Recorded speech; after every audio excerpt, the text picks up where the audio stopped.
গাজায় ইসরায়েলি বর্বরতার অন্ধ সমর্থন দিয়ে বিশ্বজুড়ে ব্যাপক তোপের মুখে যুক্তরাষ্ট্র। তেল আবিবকে সমর্থনের মধ্য দিয়ে বাইডেন প্রশাসন ফিলিস্তিনিদের গণহত্যা চালানোর সবুজ সংকেত দিয়েছে বলেও ওঠে অভিযোগ।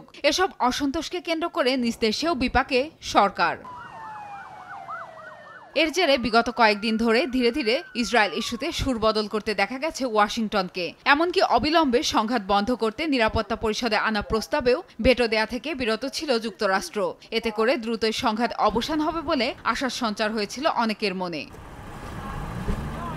তবে বাইডেন প্রশাসনের সাম্প্রতিক কর্মকাণ্ড সে আশায় জল ঢেলে দিয়েছে। চলতি সপ্তাহেই ইসরায়েলে বিপুল বোমা পাঠানোর অনুমোদন দিয়েছে মার্কিন সরকার। সিএনএন জানায়, মিত্র রাষ্ট্রটিকে বিপুল বোমা, গোলাবারুদ এবং 2000-এর বেশি সমরাস্ত্র পাঠাচ্ছে ওয়াশিংটন। বিষয়টি নিয়ে কোনো পক্ষই সেভাবে আলোচনা না করলেও গণমাধ্যমে খবর প্রকাশের পর ফের শুরু হয়েছে তুমুল সমালোচনা। মুখে যুদ্ধ, প্রাণহানি বন্ধের কথা বললেও পিঠ পিছে সংঘাত উস্কে দিচ্ছে বলেই মনে করছেন অনেকে।